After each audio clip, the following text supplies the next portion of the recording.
la Ford Focus 3 a reçu une large gamme de groupes motopropulseurs.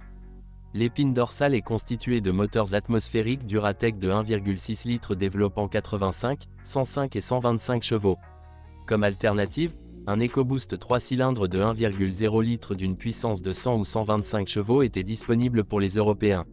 Un EcoBoost de 1,6 litres y était également proposé, générant 150 ou 182 chevaux.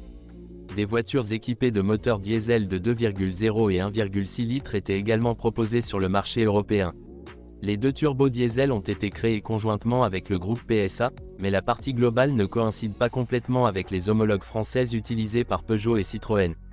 Ceux qui achètent une Focus 3 avec un kilométrage supérieur à 100 000 km devraient bien entendu envisager uniquement les moteurs à essence atmosphérique. C'est le choix le plus sûr.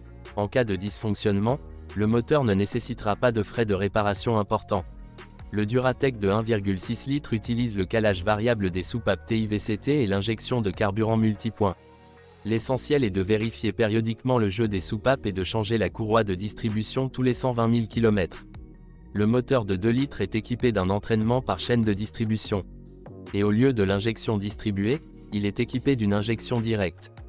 Les moteurs de la série EcoBoost, EB, ont une conception similaire à celle de Duratec. Mais la suralimentation et l'injection directe changent radicalement le caractère du moteur. Cela devient non seulement dynamique, mais aussi économique. Du moins tant que le conducteur reste calme au volant. Il faut comprendre que les unités de la série EcoBoost sont un exemple typique de downsizing. Les petits moteurs fonctionnent sous des charges élevées et ont donc une durée de vie limitée. Quant aux versions diesel, il vaut mieux choisir un moteur de 2 litres. Mais il sera difficile de le trouver. Le 2.0 TDCi ne présente aucun défaut majeur et est capable de parcourir plus de 200 000 km sans aucun problème. Le 1.6 TDCi est également assez fiable. Les deux turbos diesel nécessitent un remplacement périodique de la courroie de distribution. En général, la troisième Focus n'est pas une voiture problématique. Dans tous les cas, si la boîte de vitesse robotisée PowerShift n'est pas installée. La maladie la plus inoffensive concerne les fuites d'huile au niveau de l'arbre de roue droit. C'est beaucoup plus désagréable si le module de commande TCM tombe en panne ou si l'unité d'embrayage s'use prématurément. Généralement, la partie mécanique des moteurs à essence ne pose aucun problème. Vous n'avez qu'à vous occuper de petites choses, comme un support du groupe motopropulseur droit usé, une sonde à oxygène défaillante, une pompe à carburant dans le réservoir ou une électrovanne de commande de distribution qui fuit. Il convient de noter que le système de carburant du Duratec de 2 litres utilise une pompe haute pression. La pompe d'injection est sensible à la qualité du carburant. Quant au moteur de la série EcoBoost, les propriétaires de versions restylées à 1,5 exabytes sont de plus en plus confrontés à des fissurations de la culasse, et parfois du bloc lui-même. Les moteurs turbo sont caractérisés par des dysfonctionnements du capteur de débit massique d'air, MAP. Il existe également des plaintes concernant le programme de contrôle du moteur, dans lequel des erreurs sont périodiquement détectées. Cependant, le problème est typique de tous les groupes motopropulseurs, que Ford résout grâce à des mises à jour logicielles régulières. La suspension peut supporter 100 000 km sans intervention.